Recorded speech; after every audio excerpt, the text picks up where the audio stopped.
मित्रों, परम पूज्य गुरुदेव परम वंदनीय माता जी की दिव्य उपस्थिति को साक्षी मानते हुए माँ गायत्री के पावन मंत्र के साथ मैं अपनी बात को आरंभ करना चाहता हूँ।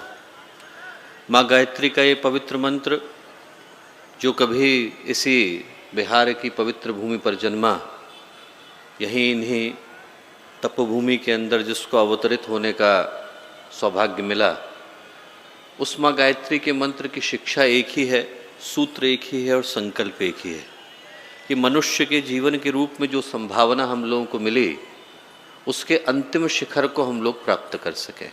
मानवीय अस्तित्व, मानवीय चेतना, मानवीय व्यक्तित्व, इन सब के समग्र रूपांतरण का मंत्र है। उन संभावनाओं को जगाने का, उन चेतनाओं को जगाने का मंत्र है जो यदि जाग जाती हैं तो एक भटके हुए इंसान को देवता बनने से कोई रोक नहीं पाता है। वो सारी संभावनाएं हम में से प्रत्येक व्यक्ति के अंदर जो इस सभागृह के अंदर विद्यमान है, आज गांधी मैदान के अंदर खड़ा है, बैठा है, उपस्थित है, उसमें से प्रत्येक के अंदर बीज रूप के वो सारी संभावनाएं सन्निहित हैं। पर उनको साकार करने के लिए एक ही चीज़ की आवश्यकता होती है कि हमारे जीवन में जब अवसर आता है और हमारे द्वार को खटखटाता है तो उस अवसर को पहचान पाने की सामर्थ्य हमारे अंदर हो। जीवन में घटनाक्रम साधारण घटते हैं, पर उस व्यक्ति के जीवन में क्रांति कर पाते हैं जो उन घटनाक्रमों का मूल्य, मर्म, अर्थ और महत्व समझ पाने की स्थिति में होता है। एक 12 साल का बालक था, नाम था नारायण। शादी करने के लिए गया, महाराष्ट्र की भूमि थी और महाराष्ट्र में परंपरा है कि जब भी कोई विवाह करने के लिए जाता है तो जो पंडित होते हैं, पुरोहित होते हैं, वो शादी करने से पहले कहते हैं सावधान, ताकि वर और वधू तैयार हो जाए। जैसे ही कहा सावधान, वैसे ही वो 12 साल का बालक नारायण, उसने अपने मन में सोचा कि ये पंडित मुझसे सावधान होने को क्यों कह रहे हैं। तुरंत मन में विचार आया कि न जाने कितने वर्षों की प्रतीक्षा के बाद ये मनुष्य का जीवन मिला है, मुझे अपने जीवन का, जन्म का जो लक्ष्य है उसके अनुसंधान के लिए प्रेरित कर रहे हैं। शादी के मंडप से वो उठे, पंचवटी के पास, नासिक के पास जंगल है टापली का, वहाँ जाकर के बैठे और 12 साल के बाद जब वो 12 साल का बालक दोबारा खड़ा हुआ तो उसका नाम समर्थ गुरु रामदास हो गया। घटना छोटी सी थी, शादी कराने वाले पंडित ने इतना ही बोला था सावधान। न जाने कितनों को पंडित ने बोला होगा, न जाने कितनों ने सुना होगा, न कराने वाले सावधान हुए और न करने वाले सावधान हुए, पर एक बालक के जीवन में वही सावधान शब्द क्रांति करके चला गया। सिद्धार्थ थे, राजकुमार थे, अपने राज्य में भ्रमण के लिए निकले थे। सारथी से 3 साधारण से सवाल पूछे। ये पूछा, ये सामने से जो व्यक्ति वृद्ध आ रहे हैं मैं भी होऊंगा क्या? एक व्यक्ति को बीमार देखा, मैं भी पड़ूंगा क्या? एक व्यक्ति की शव यात्रा को निकलते देखा और पूछा कि मेरी भी निकलेगी क्या? बस 3 प्रश्न थे और उनने सिद्धार्थ को बुद्ध बना करके खड़ा कर दिया। हमारे जीवन में घटनाक्रम रोज घटते हैं दोस्तों, रोज घटते हैं, पर हमारे जीवन में क्रांति नहीं कर पाते क्योंकि उन घटनाक्रमों के मूल्य को, अर्थ को, मर्म को, सौभाग्य को समझ पाने की हम स्थिति में नहीं होते। जब वो घटनाक्रम आते हैं और हमारे जीवन में द्वार इतनी जोर से खटखटा करके जाते हैं कि हमारे अंदर की जो संभावना है वो अपने पूरे साहस के साथ, अपने पूरे संकल्प के साथ, अपनी पूरी योजना के साथ खड़ी हो जाती है, तो जीवन में उस क्रांति की शुरुआत होती है जिस क्रांति की प्रतीक्षा करते हुए आज हम लोग गांधी मैदान की इस पवित्र भूमि के अंदर आकर के खड़े हुए हैं। आज का दिन हम लोगों को यही याद दिलाता हुआ आया है, ये याद दिलाता हुआ आया है कि मनुष्य का जीवन न जाने कितने वर्ष की प्रतीक्षा के बाद मिल पाता है। और चीज़ें जीवन में चली जाएं तो उनको ढूंढने की व्यवस्था भगवान ने, सरकार ने, शासन ने दी हुई है। पैसा चला जाए, आप रिपोर्ट लिखा सकते हैं, दोबारा मिल जाएगा। मोबाइल चला जाए, आप सिम बंद करवा सकते हैं, दूसरा मिल जाएगा। आपका क्रेडिट कार्ड चोरी चला जाए, आप बैंक को फ़ोन कर सकते हैं और आपका क्रेडिट कार्ड बंद हो जाएगा। पर यदि मनुष्य के जीवन का लक्ष्य हमारी दृष्टि से ओझल हो जाता है तो ऐसी दुनिया की कोई व्यवस्था नहीं जो उसे दोबारा हमारे पास लौटा पाने की सामर्थ्य रखती है। उसको जगाने की कीमत व्यक्ति को खुद ही चुकानी पड़ती है। इसी बिहार की धरती पर एक घटना घटी। घटना ये घटी कि एक महर्षि थे, नाम था गौतम। उनके जो शिष्य थे उनमें से कोई राष्ट्र अध्यक्ष था, कोई सेनापति था, कोई महामंत्री था, सब बड़े बड़े पदों पर सुशोभित थे। एक जो उनका शिष्य था दुर्दांत डाकू बन गया, लोगों का वध करता, लोगों की हत्या करता, अपने जीवन के पथ से भटक गया। गौतम को लगा कि उनको अपने राह पर लाने की आवश्यकता है।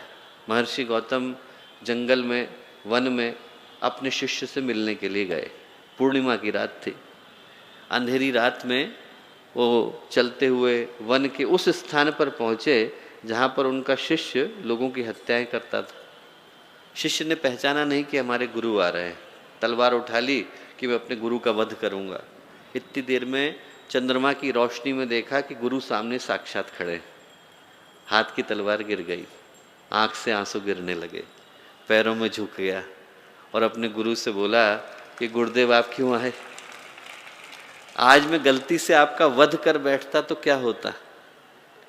और गौतम बोले कि बेटा तुम मेरा वध कर बैठता उसकी मुझे इतनी चिंता नहीं थी, जो तू अपना वध करके बैठा है उसके लिए मैं ज़्यादा चिंतातुर हूँ। ये मनुष्य का जीवन न जाने कितनी प्रतीक्षा के बाद तुझे मिला है और आज तुझे से गंवाता नजर आता है। उसको देखकर मेरे मन में जो दर्द था वो मुझे यहाँ खींच करके लाया है। प्रार्थना करें हम लोग कि हमारे हाथ से सब कुछ चला जाए, धन चला जाए, संपदा चली जाए, संपत्ति चली जाए, पद प्रतिष्ठा चली जाए, पर जो मनुष्य का जीवन मिला है उसका लक्ष्य कभी हमारी दृष्टि से ओझल न हो, दूर न हो। ये प्रार्थना गायत्री का ये मंत्र हमें करने को कहता है। स्थिर चित्त होकर, शांत मन होकर उस शक्ति से हम लोग आवाहन करते हैं जो हमें सद्बुद्धि की ओर, सद्ज्ञान की ओर, सन्मार्ग की ओर, सत्प्रवृत्ति की ओर, सद्कर्म की ओर लेकर के चलती हैं। इस भाव के साथ कि हमारे जीवन में शुभ मंगल कल्याण का उदय हो, हर दृष्टि से सौभाग्य का पथ प्रशस्त हो, इस भाव के साथ एक बार माँ गायत्री का पावन मंत्र साथ साथ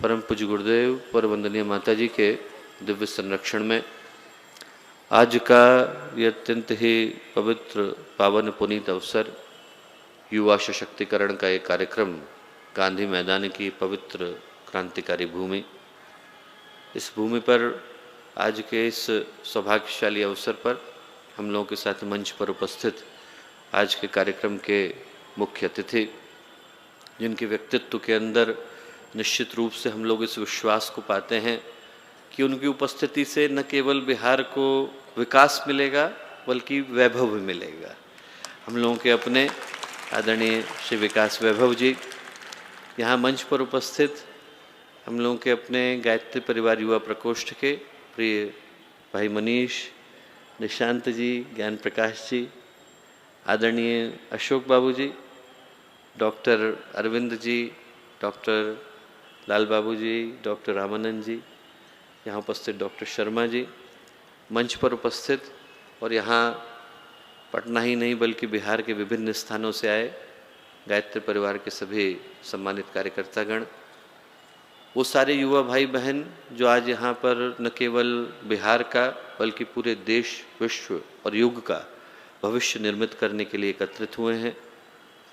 भाइयों बहनों, प्यारे मित्रों और वो सारे प्रतिभागीगण, वो सारे हम लोगों के अपने जिन लोगों ने अभी इतनी मेहनत के साथ यहाँ पर इतने रंगारंग कार्यक्रम को प्रस्तुत किया, और साथ ही वो सारे स्वयंसेवक भाई बहन जिनके विषय में मैं जानता हूँ कि पूरी रात वो लोग सोए नहीं हैं और पिछले 2 महीनों से अनवरत एक ही भाव को लेकर इस कार्यक्रम को सफल बनाने के लिए कार्य कर रहे हैं।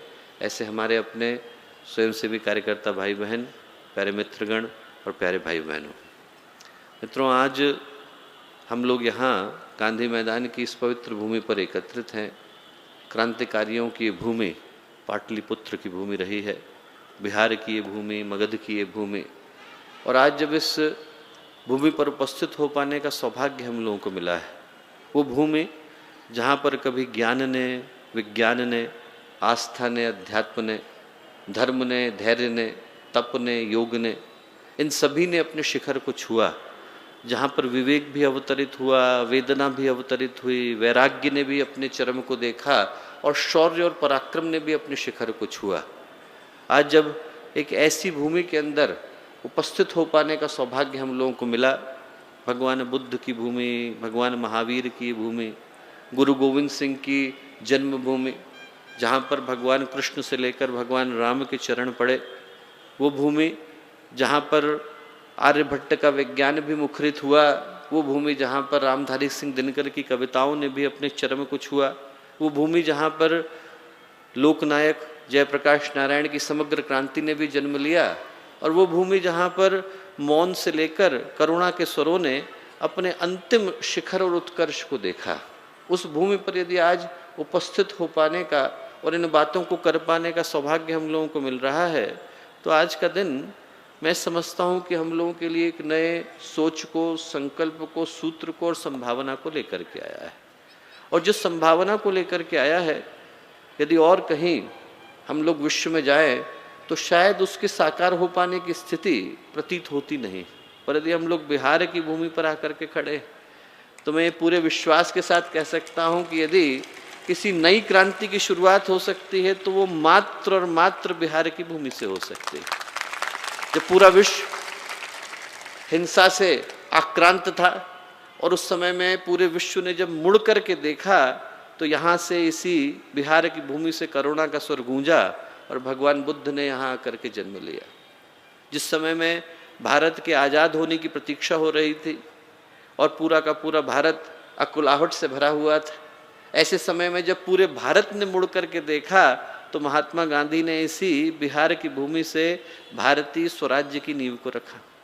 और आज जब मैं समझता हूँ कि वातावरण का अंधकार अपने चरम पर है, इंसान अपने जीवन के उद्देश्य को भूल करके बैठा है, और ऐसे समय में न केवल भारत बल्कि पूरी की पूरी मानवता आज यदि पलट कर किसी एक स्थान को देख रही है तो वो बिहार की इसी पवित्र भूमि को देख रही है, और इस आशा के साथ देख रही है कि आज जिस तरह की दुर्घटना घट रही है दोस्तों, उस दुर्घटना से बचा पाने का साहस, उससे बचा पाने का भाव, उससे बचा पाने का संकल्प, उससे बचा पाने का यदि धैर्य किसी एक स्थान के अंदर विद्यमान है तो बिहार की इसी पवित्र भूमि के अंदर विद्यमान है। और शायद इसी भाव के साथ आज हम लोग यहाँ आकर के एकत्रित हुए हैं। जिस दुर्घटना की मैं बात कर रहा हूँ वो दुर्घटना एक ही है दोस्तों कि आज मनुष्य का जीवन जो बड़े ही कष्ट कठिनाई के बाद व्यक्ति को मिल पाता है, जिस संभावना की हम लोग बात कर रहे हैं, जिस संभावना को साकार करने की बात कर रहे हैं, वो संभावना एक ही है कि मनुष्य का जीवन जो व्यक्ति बड़े कष्ट कठिनाई के बाद अर्जित कर पाता है, आज जिस तरह से व्यक्ति उस जीवन को जीता हुआ दिखाई पड़ता है, उसको देख करके बड़ा आश्चर्य होता है। हम में से हर व्यक्ति जानता है कि न जाने कितने वर्षों की प्रतीक्षा के बाद जीवात्मा को ये सौभाग्य मिल पाता है कि वो इस मनुष्य के तन को, मनुष्य की देह को धारण कर सके। जो लोग धर्म के पथ के पथिक हैं, आस्था पर जिनका भरोसा है, अध्यात्म की बातें जिनको सुहाती हैं, कर्मफल सिद्धांत पर जो विश्वास रखते हैं, वो लोग जानते हैं कि हमारे यहाँ इस चिंतन को दिया गया कि 84 लाख योनियों में भटकने के बाद जीवात्मा के पुण्य का वो हिस्सा जागता है जो उसे मनुष्य की देह को प्राप्त करने का सौभाग्य देता है। आज हम लोग यहाँ आकर के खड़े हैं, पर हमारे शास्त्र की दृष्टि से देखें तो इससे पहले की यात्रा कभी मक्खी की रही, मच्छर की रही, भूत की रही, प्रेत की रही, पिशाच की रही, न जाने कौन कौन सी योनियों में हमें गिरना पड़ा, और तब जाकर एक दिन हमारे सौभाग्य का सूरज चमका और मनुष्य का वो शरीर हमें प्राप्त हो पाया जिसके लिए गोस्वामी तुलसीदास जी लिखते हैं, बड़े भाग्य मनुष्य तन पावा, सुर दुर्लभ सदग्रंथ गावा। बड़े भाग्य से ये मनुष्य का जीवन जीवात्मा को नसीब हो पाता है, जिसके लिए देवता भी तरसते नजर आते हैं। देवताओं के लिए भी मनुष्य का जीवन दुर्लभ है, क्योंकि इसी मनुष्य के जीवन के अंदर ये संभावना है जिसमें हम मानवीय चेतना के, मानवीय पुरुषार्थ के अंतिम शिखर को छू पाने की संभावना अपने अंदर सुरक्षित रखते हैं। जिसको हम मोक्ष कहें, निर्वाण कहें, कैवल्य कहें, मुक्ति कहें, वो सारी संभावनाएं यदि किसी एक शरीर के अंदर सुरक्षित है, किसी एक योनि के अंदर सुरक्षित है, तो मनुष्य के इसी शरीर के अंदर सुरक्षित है। और उस अंतिम शिखर को छूने वाले न जाने कितने योगी तपस्वी इस धरती पर आए, एक बार नहीं बारंबार आए और पूरे विश्व को एक दिशा और चेतना दे करके गए। पर यदि हम लोग आस्था की बातों को न मानते हो, विज्ञान की बातों पर हमारा भरोसा हो, और यदि हम लोग उस दृष्टि से भी देखें तो लगभग 4.6 खरब वर्ष की इवोल्यूशन की यात्रा है। कभी हम लोग एक कोश की प्राणी रहे, फिर बहुकोश की हुए, फिर फिश बने, फिर रेप्टाइल बने, फिर एम्फीबियन बने, बनने के बाद प्राइमेट बने, प्राइमेट एक दिन एप बना, और एक दिन एप के अंदर कॉग्निटिव इवोल्यूशन आ गया, इमोटिव इवोल्यूशन आ गया, और उसके अंदर बुद्धि, चेतना, भावना का विकास हुआ, और वो खरबों वर्षों की यात्रा का परिणाम है कि आज इंसान के रूप में हम लोग यहाँ आकर के उपस्थित हुए हैं। एक दिन के चमत्कार का परिणाम ये नहीं, चाहे आप इसे आइंस्टाइन की दृष्टि से देखें या शंकर की, चाहे आप इसे बुद्ध की दृष्टि से देखें या पतंजलि की दृष्टि, कोई सी भी हो, चाहे आस्था की हो, चाहे विज्ञान की हो, एक बात सत्य है कि जो मनुष्य का जीवन हम लोगों को मिला वो एक दिन की प्रतीक्षा के बाद नहीं मिला, उसके लिए अनेकों जन्मों की यात्रा से हम लोगों को गुजरना पड़ा है। और जो दुर्भाग्य की बात है, दुर्भाग्य की बात है कि यदि आप मनुष्य के जीवन की समीक्षा और मूल्यांकन करके देखें, लोगों को मनुष्य का जीवन जीते देखें, तो आपको देख करके दर्द भी होगा, पश्चाताप भी होगा, पीड़ा भी होगी, और अजीब सा भी लगेगा। ये लगेगा कि यदि इसी तरह से मनुष्य के जीवन को गंवाना था तो व्यक्ति इतना तड़पा क्यों था, इसके लिए इतनी प्रतीक्षा क्यों करी थी। हजारों वर्ष की प्रतीक्षा के बाद जो मनुष्य का जीवन प्राप्त हो पाता है, तो व्यक्ति उसको जिस तरह से छोटे छोटे उद्देश्यों के लिए गंवाता, भुलाता, ठुकराता नजर आता है, उसको देख करके कभी कभी दर्द होता है। यदि मनुष्य का जीवन जो हीरे के रूप में मिला था उसे कंकड़ की तरह से उठा करके फेंकना था, तो इसके लिए इतना भटकने की आवश्यकता क्यों थी। गुरुदेव ने एक बोध कथा लिखी है प्रज्ञा पुराण के अंदर, कहानी लिखी है एक व्यक्ति की, जिसको एक सिद्ध संत ने कहा कि तेरे गांव में जो नदी बहती है, उस नदी के किनारे जो पत्थर पड़े हैं, अरबों खरबों पत्थर पड़े हैं, उन पत्थरों में से एक पत्थर पारस का पत्थर है, ढूंढ सके तो ढूंढ ले। अब पारस के पत्थर को वो ढूंढना चाहता था। पारस के पत्थर की खास बात है कि उसको यदि आप किसी भी धातु से छुलाइए तो वो धातु सोने में बदल जाएगी। मेरे पास भी वो ऐसा उसको लगा, पर कैसे ढूंढे, सारे तो दिखने में एक जैसे हैं। तो उसने एक नियम बनाया। नियम ये बनाया कि अपने बाएं हाथ में लोहे का बुरादा लेगा, रोज सुबह सुबह घूमने के लिए निकलेगा, पत्थर को उठाएगा, बुरादे में छुलाएगा, बुरादा सोने में बदल गया तो ठीक, नहीं बदला तो पत्थर को उठाएगा, पानी में फेंकेगा, ताकि दोबारा उसी पत्थर को नहीं उठाना पड़े, नहीं तो वही पत्थर बार बार उठाते रह जाएंगे। नियम सही था, रूटीन भी सही था, पर जैसा मनुष्य के जीवन में होता है, क्या होता है, एक हफ्ते करने के बाद कोई भी चीज आदत में बदल जाती है। ऐसा ही उसके साथ हुआ। एक हफ्ते तक तो याद रहा कि पत्थर को उठाना है, बुरादे में छुलाना है, और छुलाने के बाद पानी में फेंकना है। क्यों भूल गया, बस इतना याद रहा, उठाना है, छुलाना है, पानी में फेंकना है। एक हफ्ता गुजर गया, एक महीना गुजर गया, एक साल गुजर गया, 10 साल गुजर गए, 20 साल गुजर गए। गुरुदेव ने लिखा, एक दिन पत्थर उठाया, बुरादे में छुलाया, पानी में फेंका, 200 मीटर आगे बढ़ा और देखा कि वो जो बुरादा था वो सोने में बदल गया, पर हाथ का पारस का पत्थर चला गया। ऐसा ही हमारे साथ घटता है। पारस के पत्थर के रूप में मनुष्य का जीवन मिला है। इसी जीवन के अंदर संभावना है कि हम गुरुदेव का, विवेकानंद का जीवन जी सकते हैं। इसी मनुष्य जीवन के अंदर संभावना है कि हम एक संत का, सिद्ध का, महात्मा का जीवन, मुक्त का जीवन जी सकते हैं। पर ये आता कब है और चला कब जाता है, व्यक्ति को पता भी नहीं चलता। जब तक जीवन जीने की समझ विकसित होती है तब तक तो भगवान चेकआउट का नोटिस भेज देता है, चलो बहुत दिन रह लिए, अब आपको बाहर निकलने की बारी है। इस मनुष्य के शरीर में आए कब और जाने का समय कब आया, व्यक्ति को पता भी नहीं चल पाता। आज हम लोग आंखें बंद करके सोचें, इस भाव को अपने अंदर रखें कि आज पहली बार इंसान नहीं बने, न जाने कितनी बार इस शरीर को धारण करने का अवसर हम लोगों को मिला होगा।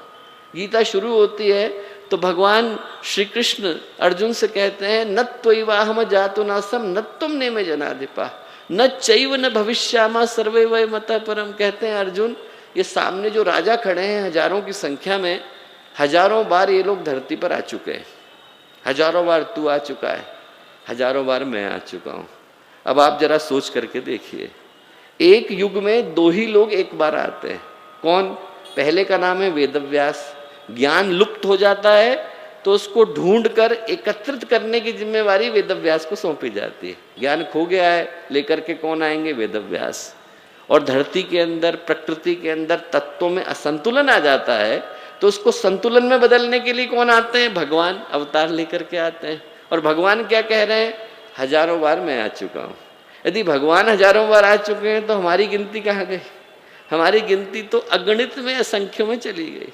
न जाने कितनी बार इस मनुष्य की देह को हमने धारण किया, न जाने कितनी बार चेक इन किया और न जाने कितनी बार चेकआउट किया, न जाने कितनी बार इस आशा के साथ आए होंगे कि इस मनुष्य के जीवन को प्राप्त किया है, एक उद्देश्य के साथ जिएंगे, एक उत्साह के साथ जिएंगे, जो संभावना भगवान दे रहा है उसको साकार करके दिखाएंगे। न जाने कितनी बार ये बात हमारे हृदय में आई होगी, पर एक दिन आया होगा जब हमको ऊपर वाले ने बुला लिया होगा, और जब गए होंगे तो मन में बड़ा दर्द लेकर, ग्लानि लेकर, पश्चाताप और पीड़ा लेकर के गए होंगे कि अवसर मिला भी और गंवा करके जा रहे हैं। कभी आप ऐसे सोच करके देखिए कि आप क्रिकेट खेलने के लिए उतरिए, नए नए कपड़े हों, सफ़ेद वाले आप खरीद के लाए हो, नया नया बल्ला हो, नए नए ग्लव्स हों, और पहली बॉल पे व्यक्ति आउट हो जाए तो कैसा लगता है? फिर आदमी ये सोचता है कि अब अगली बार दोबारा उतरेंगे तो अच्छे रन बना करके आएंगे। हम लोग ये सोच करके देखें कि अभी तो हम लोग क्रीज पर हैं, अभी तो भगवान ने हम लोगों को यहाँ भेजा हुआ है, अभी तो अवसर हमारे हाथ में है, हम चाहें तो अपने जीवन को किसी भी संभावना के साथ जी सकते हैं। ये जो आज का दिन है वो यही याद दिलाने के लिए आया है कि मनुष्य का जीवन उस अवसर के रूप में आता है जहाँ से अनंत सौभाग्य की और अतुलनीय प्रकाश की यात्रा शुरू होती है। गीता में जब भगवान ने अपना विराट रूप दिखाया है तो गीताकार के मुंह से जो श्लोक निकला है वो क्या है? दिव्य सूर्य सहस्रस्य। वो कहते हैं कि भगवान जब अपने विराट रूप को दिखाने की स्थिति में आए तो उनकी उपस्थिति से इतना प्रकाश निकला, इतना प्रकाश निकला जो सहस्रों सूर्यों के एक साथ उदय होने के बराबर था। सहस्रों सूर्यों का जो प्रकाश होता है उस प्रकाश के एक अंश के रूप में, उस सर्वव्यापी ईश्वर के एक अंश के रूप में, उस परमात्मा के एक अंश के रूप में आप और मैं इस धरती पर आए हैं। दोस्तों, हम में से हर एक के अंदर वो क्षमता है। हम सोच करके देखें कि हमारे अंदर क्षमता कितनी है। असीम समझाओं को, अनंत संभावनाओं को लेकर के हम लोग धरती पर आए, उस संभावना को लेकर के आए हैं जिसके लिए उपनिषद का ऋषि कहता है, शृण्वन्तु विश्वे अमृतस्य पुत्राय धामानि दिव्यानि तस्तु। अमृत के पुत्र हो, अपनी संभावनाओं को सोचो तो सही, अपने अंदर की क्षमताओं को सोचने की कोशिश तो करो। यदि उस संभावना को लेकर के हम लोग धरती पर आए हैं दोस्तों, यदि हम ही लोग अपने जीवन का उद्देश्य मात्र किलकारी मारने से लेकर चिता पर जलने तक सीमित मान करके बैठ जाएं तो हमारे अंदर का भगवान तो नहीं जागता, पर जानवर जाग जाता है। हमारे जीवन का उद्देश्य तो हमें नहीं पता चलता, पर फिर जलने में, कुढ़ने में, तड़पने में, इन्हीं चीज़ों में मनुष्य का जीवन कब बर्बाद हो जाता है हमें होश भी नहीं आ पाता। और यदि आप आज की तारीख में सारी दुनिया की स्थिति देखो तो आपको यही लगेगा, हर व्यक्ति के मन में अतृप्ति है, असंतोष है, इतनी बेचैनी, इतनी घबराहट, इतनी परेशानी है कि व्यक्ति अपने जीवन के उद्देश्य को भूल करके बैठा है। हर व्यक्ति, यदि आप आसपास के समाज का, आसपास के वातावरण का मूल्यांकन करके देखें, उसकी समीक्षा करके देखें, तो आप पाएंगे कि आज मनुष्य जीवन का उद्देश्य तो पहले ही भूल करके बैठा था, पर साधारण से सुख भी ढंग से भोग नहीं पाता है। शरीर बीमारियों के हेडक्वार्टर बन गए और मन जो है वो डिप्रेशन और स्ट्रेस के गेस्ट हाउस बन गए, और एक एक व्यक्ति की भावनाओं में इतनी कॉम्प्लेक्सिटी आ गई है, इतनी कुंठाएं, इतनी आत्महीनता, इतनी संवेदनशीलता आ गई है कि छोटी छोटी बातें व्यक्ति के दिल में कहीं गहरी चुभ जाती हैं। कोई बात कोई कह दे तो व्यक्ति अपने को भी मारने को और दूसरे को भी मारने को तैयार हो जाता है। मन की सुख संतोष को व्यक्ति भुला करके बैठा है। और ऐसी स्थिति में दोस्तों, जब आप अंदर अतृप्ति लेकर के बैठे हो तो व्यक्ति को कुबेर का खजाना भी दे दिया जाए, मन में असंतोष ही दे करके जाता है। आप जरा सोच करके देखिए कि जो लोग अरबों और खरबों रुपए लेकर के बैठे हैं वो फिर घूस और भ्रष्टाचार क्यों करते हैं? आदमी इतना पैसा तो पहले ही लेकर के बैठा है। इसलिए करता है क्योंकि व्यक्ति के मन में कहीं ये आ गया कि जितना भी मुझे मिला है उतना कम है। वो जो अंदर की अतृप्ति है और अंदर का भाव है व्यक्ति को कुछ अनैतिक करने के लिए मजबूर कर देता है। एक कहानी आती है बड़ी प्यारी। एक फकीर थे और फ़कीर को कहीं से सोने का सिक्का पड़ा हुआ मिल गया। मिला तो वो अपने गुरु के पास गए कि हमारे तो किसी मूल्य का नहीं, इसका क्या करें। तो उनके गुरु बोले एक काम कर, जो सबसे गरीब व्यक्ति मिले तो उसे दे करके आना। कैसे ढूंढूंगा सबसे गरीब व्यक्ति, उनने पूछा। बोले जिसको ये लगे कि अभी मुझे कुछ और पाने की जरूरत है, मन में अभाव का भाव हो, तो उसको दे करके आना। बोले ठीक। भटकते रहे बहुत दिनों तक, हर व्यक्ति से मिलते, उससे कुछ न कुछ पूछते। उनको लगता है इसके मन में थोड़ा सा संतोष तो है, जो इसको मिला है उसके प्रति इसके मन में थोड़ा सा संतोष तो है। एक दिन भटकते भटकते एक राज्य में पहुंचे। गरीब आदमी उनको मिला नहीं था। उनने देखा कि वहां पर 1000 हाथियों की सवारी जा रही है। उन 1000 हाथियों में भी जो शुरू के 100 हाथी हैं वो सोने से लदे हुए हैं, और उसमें भी जो पहला हाथी है उसके ऊपर तो हीरे की पालकी है, और उसके ऊपर एक व्यक्ति बैठा हुआ है, ऊपर से लेकर नीचे तक आभूषणों से सुसज्जित है। उनने अपने बगल वाले से पूछा कि ये कौन है, क्या हो रहा है। बोले साहब ये इस राज्य के चक्रवर्ती राजा हैं। बोले अच्छा, कहाँ जा रहे हैं। बोले इनने पूरे विश्व को जीत लिया है, बगल का एक राज्य छूट गया था उसको जीतने के लिए जा रहे हैं। बोले क्यों। बोले ऐसे ही इनके मन में ख्वाब था कि एक राज्य छूट गया है उसको भी जीत लेना चाहिए। बस तुरंत फकीर की समझ में आया, उनने अपना सोने का सिक्का निकाला और राजा के पास गए और उसको दिया। अब राजा बोला कि मुझे क्यों दे रहे हैं, उनको लगा कि शायद आशीर्वाद के रूप में दे रहे हैं। बोले कि नहीं, हमारे गुरु ने कहा था कि जो सबसे गरीब आदमी मिले तुम उसको दे करके आना। बोले आपको समझ में नहीं आ रहा।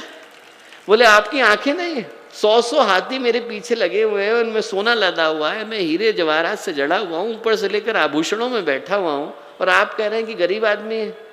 तो फकीर बोले राजा मैं बाहर की गरीबी की बात नहीं कर रहा है, मैं तेरे दिल की गरीबी की बात कर रहा हूँ। और आज यदि हम दिल के गरीब देखें तो आपको हर जगह पर भटकते मिल जाते हैं। हर जगह पर व्यक्ति दिल की गरीबी को लेकर के बैठा है। जितना मिला है उतने में व्यक्ति को चैन नहीं। यहाँ से लेकर जहाँ तक ब्रह्मा विष्णु महेश बैठे हैं, वहाँ तक यदि व्यक्ति एक व्यक्ति की कामनाओं को पूरा करने के लिए सारे देवी देवता जुट जाएं तो वो बेरोजगार हो जाएंगे, पर उस व्यक्ति की कामनाओं को पूरा कर पाना संभव नहीं। इतनी कामनाएं व्यक्ति के पास आ गई, और ऐसे में आदमी सुखी रहे तो रहे कैसे। आदमी हंसना मुस्कुराना तो भूल गया है। इतनी सारे स्ट्रेस को, इतने सारे टेंशन को व्यक्ति लेकर के घूमता है कि आज की तारीख में वो दिन दूर नहीं है दोस्तों, जब हम लोग 500 रुपये का टिकट लेकर के म्यूजियम में जाया करेंगे। लोग पूछेंगे लाइन किस चीज़ की लग रही है, तो इस चीज़ की लग रही है कि साहब अंदर देखने के लिए जा रहे हैं कि अंदर एक आदमी खड़ा होकर के मुस्कुरा रहा है। क्योंकि आज की तारीख में हंसने, खिलखिलाने, मुस्कुराने वाला मिलता नहीं। कोई व्यक्ति यदि सड़क पर हंसता खेलता मुस्कुराता निकल जाए तो उसको देख करके 10 आदमी टेंशन में आ जाते हैं कि भले आदमी को मिल क्या गया है जो हमें नहीं मिला है। इतनी ज़्यादा स्ट्रेस, इतनी ज़्यादा टेंशन आदमी की ज़िंदगी में आ गई कि आदमी छोटी छोटी चीज़ों में परेशानियों को ढूंढता नजर आता है। कि मुंशी थे, उनने कथा लिखी है सोने की मछली। और कथा किस चीज़ की है कि एक मछुआरा था, वो अपनी ज़िंदगी में खुश रहता था, पर अपनी पत्नी से पूछे बगैर कोई काम नहीं करता था। एक दिन क्या हुआ, वो गया और उसने तालाब के अंदर जाल डाला तो एक सोने की मछली पकड़ में आ गई। सोने की मछली बोली कि मछुआरे, साधारण मछली नहीं हूँ मैं, जो तेरी इच्छा होगी वो मैं पूरी करूँगी, तू इच्छा कर। उनने कहा कि अच्छा मैं पत्नी से पूछ के आता हूँ। मुझे गए, अच्छा ठीक, पूछ के गया पत्नी के पास पूछने, तो पत्नी गुस्सा हुई। पत्नी बोली जब तुझे ऐसी मछली मिली गई तो मेरे पास पूछने आने की क्या जरूरत थी। बोले तू ये मांगता कि तुझे देश का सबसे अमीर आदमी बना दे। बोले ठीक। वो गया मछली के पास, मछली से बोला कि मुझे देश का सबसे अमीर आदमी बना दे। बोले बना दिया, और कुछ। बोले पत्नी से पूछ के आता हूँ। गया वो पत्नी से पूछने के लिए। पत्नी बोली अब तक तो देश का अमीर आदमी बन गया था। पत्नी बोली अरे तुझे ऐसी मछली मिल गई थी तो मेरे पास पूछने के लिए क्यों आया। उससे ये कहता कि मुझे विश्व का सबसे अमीर आदमी बना दे। बोले ठीक। गया वो मछली से बोला कि मुझे विश्व का सबसे अमीर आदमी बना दे। मछली ने बना दिया, और कुछ। बोले पत्नी से पूछ के आता हूँ। गया वो पत्नी से पूछने के लिए। अब पत्नी के पास गया तो पत्नी बोली अरे जब तुझे ऐसी मछली मिली गई तो मेरे पास पूछने के लिए क्यों आया। बोले अरे उससे ये कहता कि मुझे चक्रवर्ती सम्राट बना दे। गया दोबारा मछली के पास। मछली ने कहा देख ऐसा है मछुआरे, इच्छा तो तेरी एक ही पूरी करनी थी, पर तू मुझे भला आदमी दिखाई पड़ता है, मैंने तेरी तीसरी इच्छा भी पूरी करती हूँ, जा तुझे चक्रवर्ती सम्राट बनाया, और कुछ? बोला पत्नी से पूछ के आता हूँ। गया पत्नी के पास पूछने के लिए। पत्नी बोली कि अरे जब तुझे ऐसी मछली मिली गई थी तो तू उससे ये मांगता है कि जो सूरज चंद्रमा तारे सब घूम रहे हैं ये तेरी इच्छा से घूमे। अब गया वो दोबारा से मछली के पास, मछली से बोला कि मछली मुझे वो शक्ति दे जिससे सूरज चंद्रमा तारे सब मेरी इच्छा से घूमे। मछली बोली कि ऐसा है मछुआरे, तू अपनी टूटी झोपड़ी में ही ठीक था।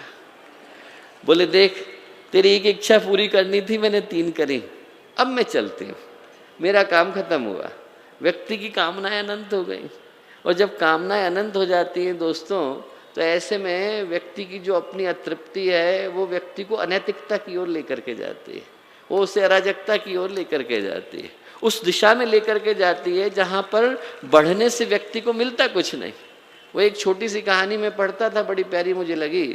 कहानी थी कि एक स्कूल में एक बच्चे ने चोरी कर ली। जो टीचर थे वो उसे पकड़ करके बगल के लड़के का कुछ सामान उठा लिया, तो उसे लेकर के उसके पिताजी के पास गए। जब पिताजी के पास गए तो पिताजी जो थे वो बड़े पद पर ऑफिसर थे, उन्होंने तुरंत उसको एक लप्पड़ लगाया। बोले मैं तेरे लिए ऑफिस से इतनी अच्छी अच्छी चीजें चुरा करके लाता हूँ, तब भी तू चोरी करता है। अब ये बोलना था कि टीचर जो है वो हंसे, बोले साहब गलती हो गई जो मैं घर लेकर के आया। क्यों? उसके पिताजी बोले मैं तो ये सोच रहा था कि इसने अभाव के कारण चोरी करी है, पर इसने तो स्वभाव के कारण चोरी करी। बोले आपने तो घर का वातावरण ही ऐसा बना दिया है जिसमें उसको विकृति के अलावा और कुछ मिलने वाला नहीं। और जब इस तरह का वातावरण हो जाए दोस्तों, जहाँ पर न मन में सुख हो, न सहयोग हो, न तृप्ति हो, न संतोष हो, तो व्यक्ति भी अपने उद्देश्य से भटकता है, परिवार भी भटकता है और समाज भी भटकता है। और ऐसी स्थिति में जब आज हम लोगों की मुलाकात हो रही है, जहाँ पर हर व्यक्ति अपने जीवन के उद्देश्य को भूल करके बैठा है, तो एक क्रांति का आवाहन लेकर आज का समय आया है। आज के दिन ऐसे सब लोगों को पुकारा जा रहा है जिनके हृदय में कुछ अच्छा करने का भाव है और जो इस तरह की परिस्थितियों को और लंबे समय तक स्वीकार कर पाने की स्थिति में नहीं। आज यदि आप लोग यहाँ से जाएं तो मैं कहूँगा कि मन में एक संकल्प के भाव को, मन में एक क्रांति के भाव को लेकर के जाएं। आज यदि यहाँ से आपको कुछ लेकर के जाने की आवश्यकता है तो क्या लेकर के जाने की आवश्यकता है दोस्तों? अपने मन में संभावना के भाव को लेकर के जाने की आवश्यकता है। जिंदगी में जहाँ कहीं हो, आप जिस भी पोजीशन पर हो, मैं परमात्मा से यही प्रार्थना करूंगा, गुरुदेव माता जी से यही प्रार्थना करूंगा कि आप लोग अपने मन में जिन मनोकामनाओं को लेकर के आए हो वो सारी की सारी पूरी हो। जिस उद्देश्य को लेकर आप अपने जीवन में आगे बढ़ रहे हो, जो आपकी पढ़ाई का लक्ष्य हो, जिस अध्ययन को आप कर रहे हो, जिस जॉब को आप प्राप्त करना चाहते हैं, वो सब आपको मिले, पर साथ में आप अपनी संभावनाओं को न भूलें। हर व्यक्ति के अंदर एक संभावना होती है, हम में से कोई दूसरे का कॉपी पेस्ट नहीं है। भगवान ने हर व्यक्ति को एक ही क्वेश्चन पेपर दे करके भेजा है, और मैं चाहूँ कि मैं दूसरे की कॉपी कर लूँ और पास हो जाऊँ तो संभव नहीं। जो क्वेश्चन पेपर है वो मेरा अपना है, मेरे अंदर की अपनी एक मौलिकता है, मेरे अपने अंदर की एक यूनिकनेस है जिसको मैनिफेस्ट करने की आवश्यकता है। और हम में से हर व्यक्ति अपने अंदर एक संभावना को लेकर के आया है, उस संभावना को जगाने के भाव को हम लोग लेकर के जाएं। एक कहानी आती है वेदांत में, अभी आदरणीय विकास वैभव जी वेदांत का जिक्र कर रहे थे। वेदांत में एक बड़ी प्यारी कहानी आती है। कहानी आती है एक शेरनी की। शेरनी गर्भवती थी, शिकार को निकली, और जैसे ही एक दिन वो शिकार करने को कूदी, इतनी देर में कहीं से एक शिकारी आया, उसने तीर चलाया और शेरनी के लगा और शेरनी के प्राण छूट गए। अब मरने से पहले उस शेरनी ने एक बच्चे को जन्म दे दिया। अब वो शेरनी का बच्चा न उसके माता न उसके पिता, भटकता घूम रहा था, रो रहा था। इतनी देर में कहीं से एक हिरणों का झुंड आया, और हिरणों के झुंड को उस शेर के बच्चे के ऊपर दया आ गई। उनने उसको अपने झुंड में शामिल कर लिया। अब वो शेर का बच्चा भूल गया कि वो शेर है, उसको क्या लगा कि वो हिरण है। जो बाकी के हिरण करते वैसा वो भी करता, तितलियों के पीछे भागते वो भी भागता, घास खाने को जाते वो भी खाता। एक दिन एक बड़ा वाला शेर आया, और जैसे ही बड़ा वाला शेर आया और जोर से दहाड़ा, वैसे ही सारे के सारे हिरण भागे। उनको देख करके वो शेर भी भागा। शेर ने कहा कि हिरण भाग रहे हो तो ठीक है, शेर क्यों भाग रहा है? उसने शेर को कहा भैया तू रुक, तू तो शेर है। बोले नहीं साहब माफ करो, मैं तो हिरण हूँ। बोले अरे भाई हिरण नहीं तू शेर है। बोले नहीं नहीं माफ करिए साहब मैं तो हिरण हूं। उस शेर ने उस शेर को पकड़ा, पकड़ करके पानी के किनारे ले गया। झांक, तुझ में और मुझ में कोई अंतर है क्या? और जैसे ही उस शेर ने झांका और ये महसूस किया कि वो और बगल का शेर एक जैसे हैं, उसकी दहाड़ वापस आ गई, शेर बन गया। शेर को ये याद दिलाने के लिए कि वो शेर है, एक और शेर की जरूरत होती है। हम लोगों को ये याद दिलाने के लिए कि हम लोग महामानव हैं, महामानवों की जरूरत होती है। गुरुदेव आते हैं, विवेकानंद आते हैं, तो यही याद दिलाने के लिए आते हैं कि शरीर भी तो उनका हमारे ही जैसा था। 10-10 सिर लेकर के विवेकानंद पैदा नहीं हुए, 10-10 हाथों को लेकर गुरुदेव पैदा नहीं हुए। उनने अपने जीवन में जो करके दिखाया वो करने की संभावना हमारे भीतर भी है। हम लोग याद करके देखें कि उस संभावना को हम लोग लेकर के आए, और इस संभावना को आप लोग घर घर लेकर के जाइए। जहाँ जाइए वहाँ लोगों को याद दिलाइए कि यदि मनुष्य का जीवन मिला है तो मनुष्य के तरह से जीने की आवश्यकता है, उसी अनुरूप इस मनुष्य के जीवन को जीने की आवश्यकता है। पहली चीज जो आप यहाँ से लेकर के जाइए वो इस भावना को लेकर के जाइए कि जिंदगी का कोई सा क्षण होगा, कितनी भी कठिनाई की घड़ी होगी, कितनी भी वेदना का समय होगा, इस बात को हम भूलने वाले नहीं हैं कि जिस संभावना को हम लोग लेकर के आए हैं उस संभावना को अपनी दृष्टि से ओझल नहीं होने देंगे। आप सोच करके देखिए कि राणा प्रताप के जीवन में नहीं आया होगा, अपने बच्चों के साथ भटकते घूम रहे थे, घास की रोटी खानी पड़ी और उस घास की रोटी को भी बिल्ली उठा करके ले गई। और ऐसे समय में जब उनकी आंख से आंसू गिरे, उनको लगा जाकर के मुगलों से समझौता करता हूं, तो उनका लड़का उनसे क्या बोला? उनका लड़का उनसे बोला कि पिताजी चिंता मत करिए, एक दिन तो हम लोग भी भूखे सो सकते हैं।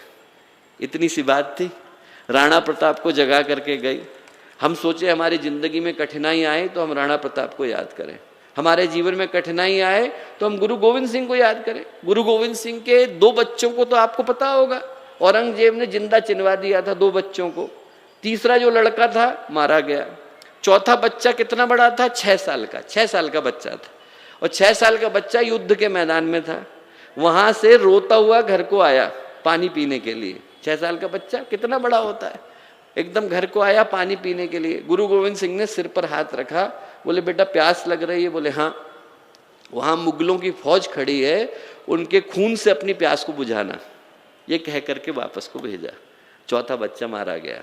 मारा गया तो उनकी पत्नी जो थी, उनकी आंख से आंसू गिरे। बोले अब किसको बच्चा मानूं? तो गुरु गोविंद सिंह के मुंह से क्या निकला? बोले उनने बाहर लाए और उनके जो शिष्य बैठे थे उनको दिखाया। बोले इन पुत्रन के सिर शीश पर वार दिए पुत्र 4। बोले ये जो पुत्र बैठे हैं ना, इन्हीं के लिए तो अपने 4 पुत्र गंवाए। 4 गए तो क्या हुआ, जीवित कई हजार। बोले कई सारे तो हैं, इनको तू अपना बच्चा मान। हमारी जिंदगी में कठिनाई आए दोस्तों तो हम उनको याद करें, हम याद करें कि किस संभावना को हम लोग लेकर के आए, और अपने अंदर हम लोग दोस्तों यहाँ से साहस को लेकर के जाएं। साहस ऐसा कि मन के अंदर वो बुलंदी हो कि हम लोग प्रतिकूलताओं को, हम लोग विषमताओं को थामने की सामर्थ्य अपने भीतर सुरक्षित रखें। जिंदगी की जो सबसे बड़ी कीमत हो सकती है वो साहस हो सकती है। ऐसा कोई महापुरुष नहीं जिसे कष्ट कठिनाई से न गुजरना पड़ा हो। हम में से किसी को कबीर की तरह से लोहे की जंजीरों से बांधकर पानी में नहीं डाला गया है। हम में से किसी को ध्रुव की तरह से अपने पिता की गोद से उतरने के लिए नहीं कहा गया है। हम में से किसी को प्रहलाद की तरह से आग के अंदर नहीं उतरना पड़ा है। हम में से किसी को सुदनवा की तरह से खोलते तेल के कहाड़े में नहीं उतरना पड़ा है। हमारी जिंदगी में तकलीफ आई होगी, ज़्यादा से ज़्यादा तो इतनी ही आई होगी कि हमारे व्हाट्सएप के मैसेज डिलीट हो गए होंगे, बस। इससे ज़्यादा बड़ी तकलीफ तो नहीं आई। और वो लोग, आप महापुरुषों को देखें, उनको जिंदगी में कितनी कष्ट कठिनाई से गुजरना पड़ा। हम लोग उस साहस को लेकर के जाए कि यदि हमारे अंदर वो क्षमता है तो हम कितनी भी कठिन घड़ी का रुख मोड़ देने की ताकत अपने अंदर सुरक्षित रखते हैं। एक छोटी सी घटना आती है बड़ी प्यारी। घास का तिनका था, सूखा था, हरी हरी घास के बीच में था। तो जो हरी हरी घास थी, दूब, वो उसकी हंसी उड़ा रही थी। बोले अरे तू यहाँ पड़ा हुआ है, तू तो किसी मतलब का नहीं। इतनी देर में हवा का झोंका आया। हवा का झोंका आया तो वो जो घास का सूखा तिनका था वो वहाँ से उड़ा और जाकर के पानी के अंदर गिरा। उसका एक कोना तो पानी के किनारे लगा और एक कोना पानी के अंदर डूब गया। उधर एक चींटी डूब रही थी। चींटी ने जैसे ही देखा घास का तिनका आकर के पड़ा है तो सूखे तिनका का सहारा लेकर के वो ऊपर किनारे आ गई। और जब ऊपर आई तो चींटी तिनके से बोली कि भैया तुम्हारा बहुत धन्यवाद, तुमने आज हमारा जीवन बचाया। वो सूखा तिनका बोला कि ऐसे मत बोलो, आपको धन्यवाद कि आपने मुझे मेरा मूल्य बताया। हम लोग सोच करके देखें कि जिंदगी की कितनी भी कठिन घड़ी हो, घास के सूखे तिनके से ज़्यादा ताकत हम में से हर व्यक्ति अपने अंदर रखता है। जिंदगी की कितनी भी कठिन घड़ी आ जाए, कैसी भी वेदना की घड़ी आ जाए, उस क्षण में भी हमारे अंदर ये साहस जिंदा होना चाहिए कि इन परिस्थितियों को बदल देने की क्षमता हम अपने अंदर विद्यमान रखते हैं। यहाँ से याद रख करके जाएं वो संभावना जो आप अपने अंदर लेकर के आए। यहाँ से याद करके जाएं साहस जो आप में से प्रत्येक के भीतर है। और यहाँ से जिस अंतिम चीज़ को लेकर के जाएं दोस्तों, वो संकल्प को लेकर के जाएं जिसको धारण करने के बाद व्यक्ति एक बार पथ पर आगे बढ़ता है तो कभी दोबारा उससे हटने की उसे आवश्यकता नहीं होती। मैं आपको एक छोटी घटना बताता हूँ। एक सज्जन है, उनका नाम है शरद चंद्र अन्नामलाई, चेन्नई में पैदा हुए। उनकी माँ जो थी वो रेलवे स्टेशन पर इडली बेचने का काम करती थी, गरीब परिवार था। अब वो पढ़ने में शरद चंद्र अच्छे थे, तो उनने क्या किया कि स्कॉलरशिप में टॉप किया। तो उनको उस ज़माने में बिट्स पिलानी में एडमिशन मिल गया, एमटेक में एडमिशन हुआ। और वो करने के बाद IIM अहमदाबाद से उन्हें MBA भी कर लिया। उस समय में उनको 81 लाख रुपीज़ पर एनम की जॉब अमेरिका में ऑफर हुई। 1980-81 की बात मैं कर रहा हूँ। शरद चंद्र अन्नामलाई ने कहा कि नहीं करूँगा। लोगों ने कहा क्या करेंगे? बिजनेस करूँगा। कौन सा बिजनेस करेंगे? बोले मैं इडली बेचूंगा। लोगों ने कहा ज़्यादा पढ़ लिख करके इनका दिमाग खराब हो गया। देखो साहब, इडली बेचने जा रहे हैं, 80 लाख की जॉब कौन छोड़ता है? अब उस घटना को आप आगे बढ़ाओ, 20 वर्ष और आगे बढ़े तो क्या हुआ कि साउथ में आप जाइए, जितनी भी इडली की दुकानें और जितने फूड मार्ट खुले जो एयरपोर्ट के अंदर हैं, उनमें से ज़्यादातर में स्टेक शरद चंद्र अन्नामलाई का था। वो अकेले व्यक्ति ने पूरा का पूरा एम्पायर खड़ा किया। पर ये कहानी मैंने इसलिए नहीं सुनाई कि आप इडली बेचना शुरू करो। कहानी क्यों सुनाई? फाइनेंशियल टाइम्स ने इंटरव्यू लिया उनका, और इंटरव्यू लेते समय में उनसे पूछा, उनसे कहा कि भैया आज की तारीख में हर व्यक्ति आपके निर्णय की तारीफ करता है, पर आज से 20 साल पहले जब आपने ये सोचा होगा कि 80 लाख की जॉब को छोड़कर मैं रेलवे स्टेशन पर इडली बेचने का काम करूंगा, तो हर व्यक्ति हंसता था। वो क्या कारण थे कि आपने सोचा कि मुझको इडली बेचने की आवश्यकता है? तो शरद चंद्र अन्नामलाई क्या बोले? बोले कि साहब 3 कारण थे। क्या? बोले पहला कारण तो मेरी माँ थी। बोले मैं अपनी माँ को श्रद्धांजलि देना चाहता था। उनने रेलवे स्टेशन पर इडली बेच कर हम लोगों को बड़ा किया, और मैं ये लोगों को बताना चाहता था कि दुनिया में सारे काम एक समान है। आप फरारी बेचो तो बिजनेस है, इडली बेचो तो बिजनेस नहीं। मैं लोगों के मन में इस विश्वास को डालना चाहता था कि आप काम कोई सा भी करो, पर विश्वास के साथ करो तो उस काम को सफल बनाने की सामर्थ्य आपके अंदर विद्यमान। दूसरा, बोले दूसरा कारण ये था कि मैं पढ़ रहा था एमटेक में, नदी में तैरने के लिए गया, मुझे बहुत अच्छे से तैरना नहीं आता था, तो बोले मैं डूबने लगा। इतनी देर में मेरा दोस्त जो था मुझे बचाने के लिए कूदा, मुझे बचाते बचाते उसका शरीर छूट गया। तो बोले उस दिन से मैंने संकल्प लिया कि शरीर मेरा है पर उधार मैंने अपने दोस्त से लिया है। Body is mine but I borrowed it from my friend. और इस शरीर से मैं कोई दूसरा गलत काम नहीं करने वाला हूँ। उस दिन का संकल्प था, आज तक उस पर टिका हुआ हूँ। तीसरा, बोले मैंने देखा कि भारत में अनएम्प्लॉयमेंट ज़्यादा है, लोग PhD कर लेते हैं, तब भी इस बात की गारंटी नहीं है कि उनको अच्छी जॉब मिल जाएगी। तो 10वीं 12वीं पास के कौन सोचेगा? तो उनने अपनी कंपनी में क्या नियम बनाया? कंपनी में ये नियम बनाया कि हमारे यहाँ काम करने वाला व्यक्ति 12वीं से ऊपर का नहीं होना चाहिए। उस व्यक्ति को ट्रेन हम करेंगे, एम्प्लॉय हम करेंगे।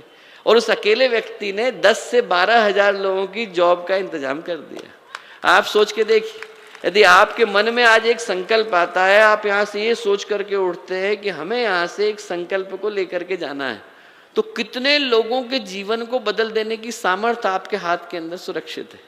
हम जिस व्यक्ति से बात कर रहे हैं वो उस व्यक्ति से नहीं कर रहे हैं जो आज यहाँ पर खड़ा है। हम उस व्यक्ति से बात कर रहे हैं जो आज से 30 वर्ष के बाद किसी बड़ी कंपनी का CEO बनने के लिए जा रहा है। और यदि उस दिन आपके हृदय में ये भावना सुरक्षित रहती है, आप इस कहानी को याद रख पाते हैं और इस भावना को याद रख पाते हैं और इस सोच को याद रख पाते हैं कि आज आपका हस्ताक्षर हजारों के जीवन को बदल देने की ताकत रखता है, तो मैं मानूंगा कि इस कहानी को आपको सुना पाना सार्थक हो सकेगा। आज के दिन इस भाव के साथ आप लोगों के मध्य आकर के खड़े हुए कि वो संभावना जो आप में से प्रत्येक के जीवन के अंदर सुरक्षित है वो अपने शिखर पर पहुँचे। वो साहस जो आप में से प्रत्येक के जीवन के अंदर सुरक्षित है वो न जाने कितनी प्रतिकूलताओं का रुख मोड़ देने की ताकत अपने अंदर सुरक्षित रखे। और वो सोच जिसके माध्यम से अनेकों के जीवन को बदल पाना संभव हो पाता है, जिसको हम संकल्प कह करके पुकारते हैं, वो आप में से प्रत्येक के अंदर जगे। इस भाव के साथ, इस प्रार्थना के साथ मैं अपनी बातों को विराम देता हूँ। इतनी कठिनाई की घड़ी में इस प्रांगण का जो क्षेत्र है उससे 2.5 गुना लोग बाहर की तरफ खड़े हैं, अनेक लोग खड़े होकर इन बातों को सुन रहे हैं और बहुत देर से सुन रहे हैं। उसके लिए आप में से प्रत्येक को मैं हृदय से धन्यवाद देता हूँ और साधुवाद देता हूँ कि इन बातों को सुनने के लिए आप लोगों ने इतना धैर्य और समय दिखाया। सभी को बहुत सारी शुभकामनाएं और मंगल कामनाएं।